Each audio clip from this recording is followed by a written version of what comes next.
Bismillahirrahmanirrahim. Assalamualaikum warahmatullahi wabarakatuh. Selamat bertemu kembali kepada seluruh siswa.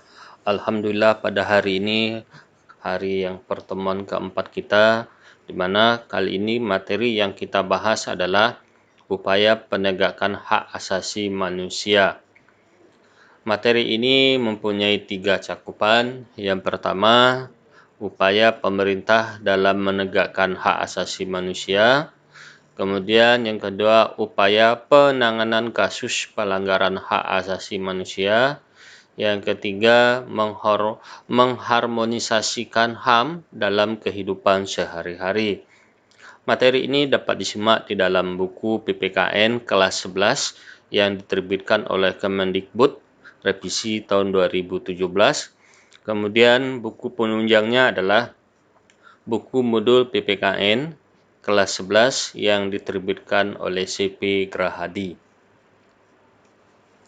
Yang pertama, kita akan membahas tentang upaya pemerintah dalam menegakkan HAM. Sejak Indonesia merdeka, sesungguhnya telah memberi pengakuan dan perlindungan hak asasi manusia bagi warga negara Indonesia, jauh sebelum PBB mencetuskan adanya Universal Declaration of Human Rights. Pengakuan dan perlindungan HAM bagi warga negara Indonesia tersebut telah diabadikan di dalam Konstitusi Negara Republik Indonesia, yaitu di dalam Undang-Undang Dasar 1945 yang merupakan piagam HAM bagi bangsa Indonesia. Upaya pemerintah dalam penegakan hukum hak asasi manusia secara umum, yang pertama adalah masuknya HAM ke dalam berbagai perundang-undangan nasional.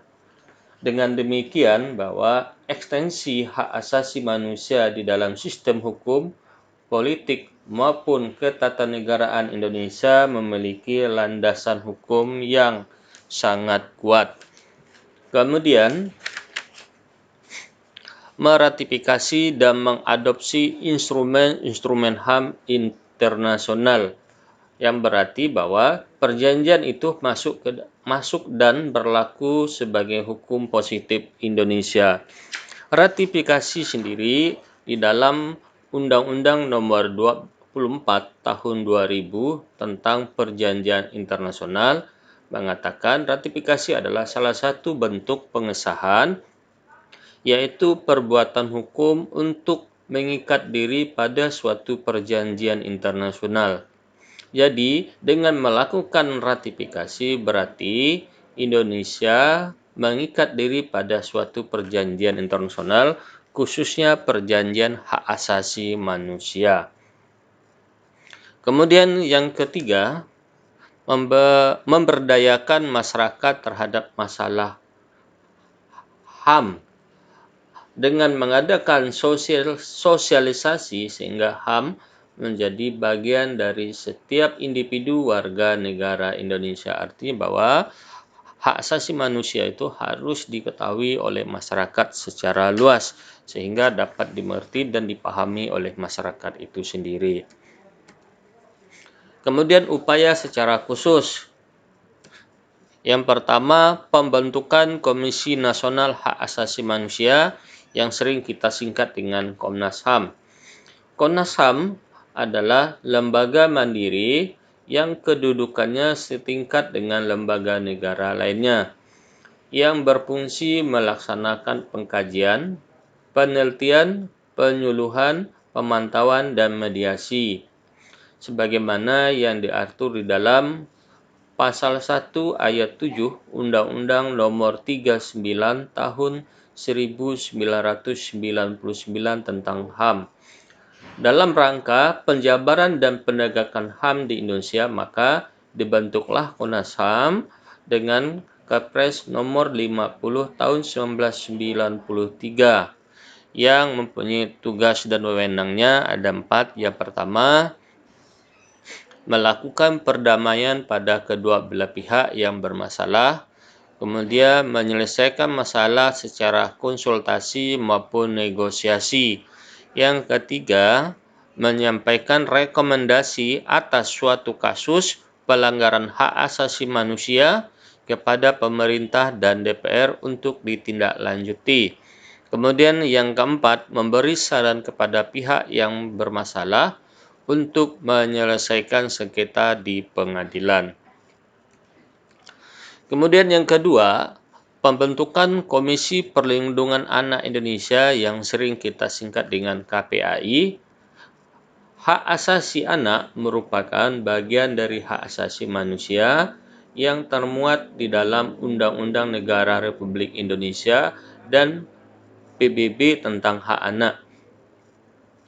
Meskipun di dalam Undang-Undang Nomor 39 Tahun 1999 tentang hak asasi manusia telah mencantumkan tentang hak anak, dalam pelaksanaannya masih memerlukan undang-undang sebagai landasan yuridis bagi pelaksanaan kewajiban dan tanggung jawab orang tua, keluarga, masyarakat, pemerintah, dan negara.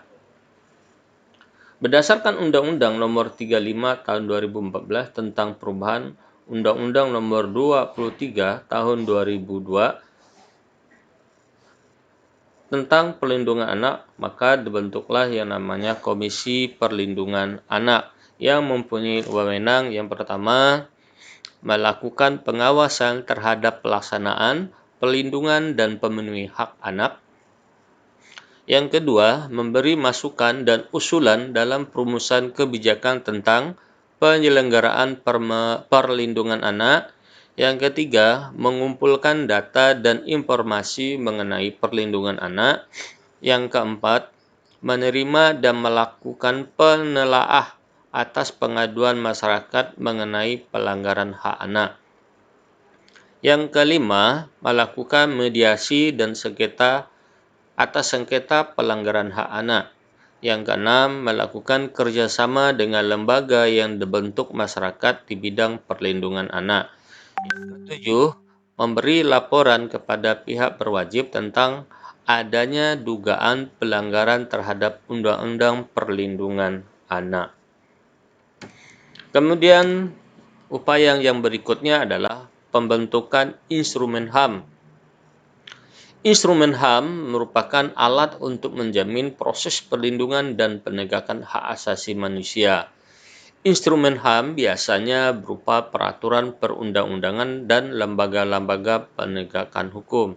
Contoh instrumen dalam penegakan HAM yaitu di dalam Undang-Undang Dasar 45, Pasal 28A sampai 28J, itu merupakan salah satu instrumen atau yang tercantum di dalam Undang-Undang Dasar kita yang melindungi adanya hak asasi manusia yang ada di Indonesia.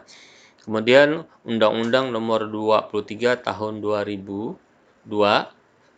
tentang perlindungan anak, itu juga termasuk instrumen dalam pembentukan hak asasi manusia. Kemudian yang keempat, pembentukan pengadilan HAM. Pengadilan HAM dibentuk berdasarkan Undang-Undang Nomor 26 Tahun 2000 tentang Pengadilan Hak Asasi Manusia.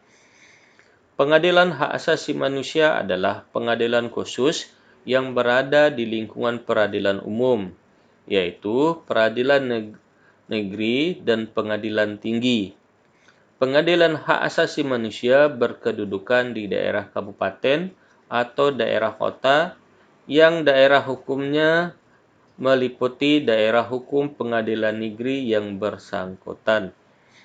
Kemudian pengadilan hak asasi manusia ini mempunyai wewenang yang pertama, memeriksa dan memutuskan perkara pelanggaran hak asasi manusia yang berat.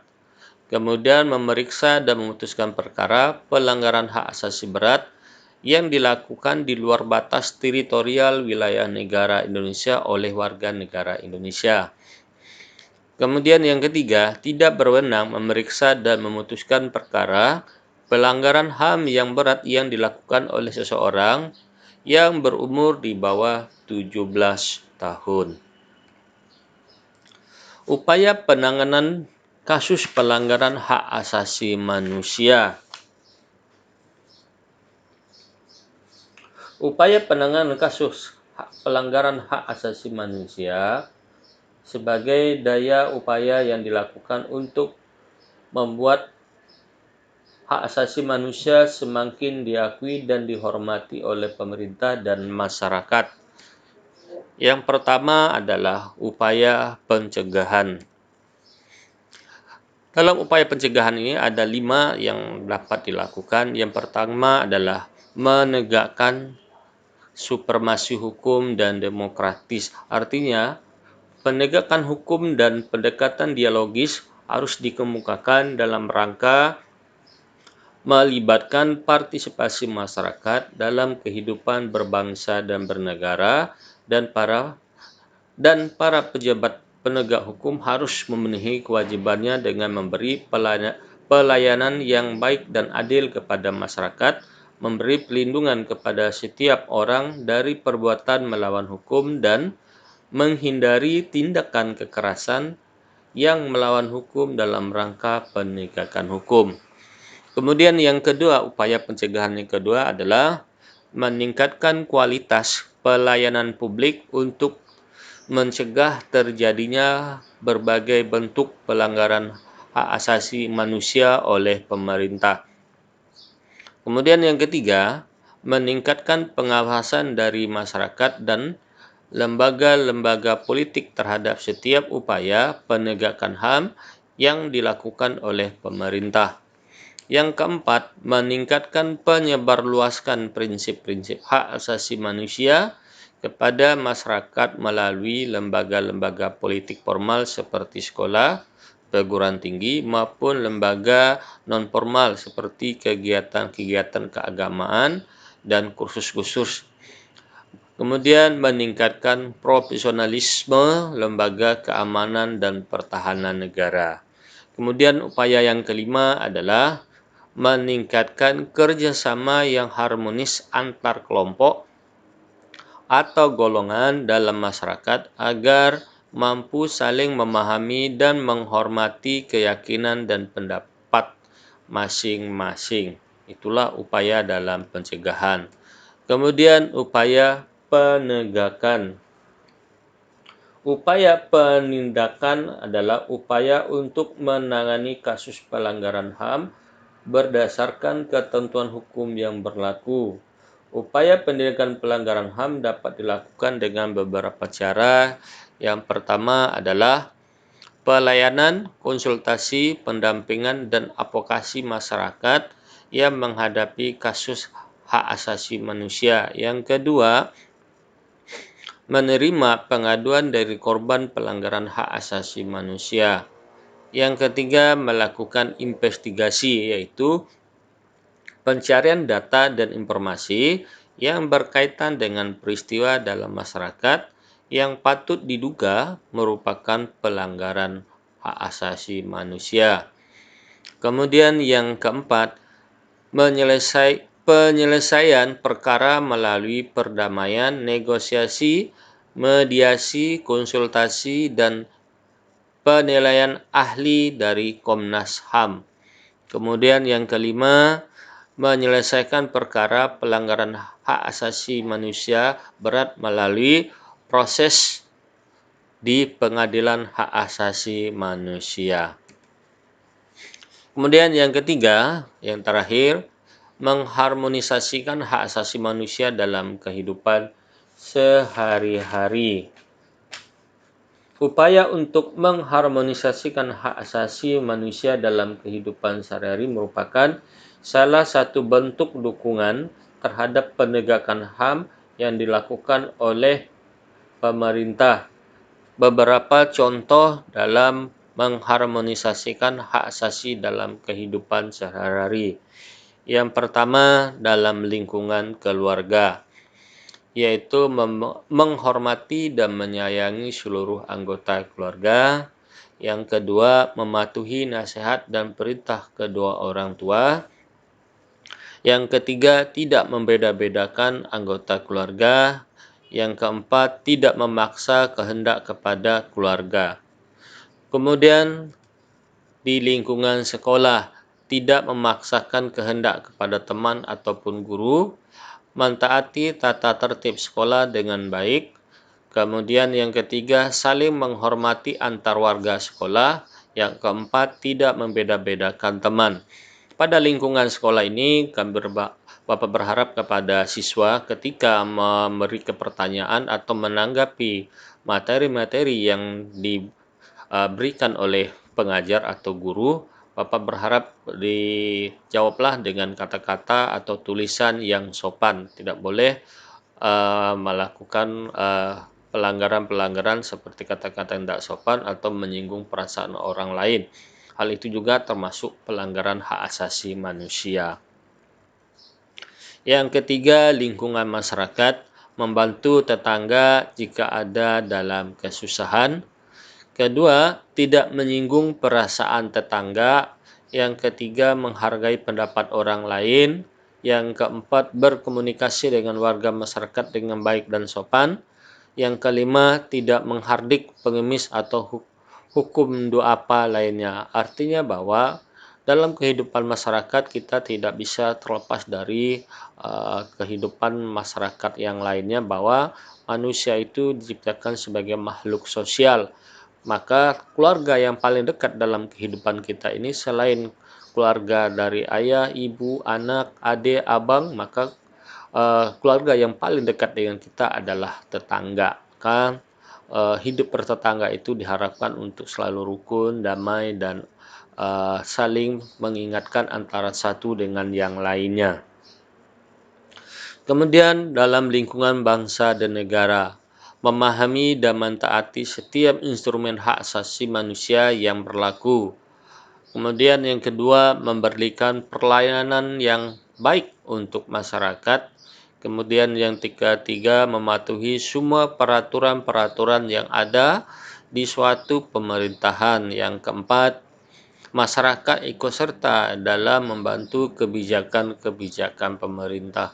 Artinya bahwa dalam mengharmonisasikan dalam kehidupan sehari dalam lingkungan keluarga, maka dalam lingkungan berbangsa dan negara, maka diharapkan masyarakat itu selalu mentaati peraturan-peraturan yang berlaku dalam kehidupan bermasyarakat, berbangsa, dan bernegara. Demikianlah materi hari ini Bapak sampaikan. Mudahan materi ini bermanfaat untuk Bapak pribadi dan untuk kamu semuanya. Untuk itu Bapak akhiri dengan mengucapkan terima kasih. Alhamdulillah. Assalamualaikum warahmatullahi wabarakatuh.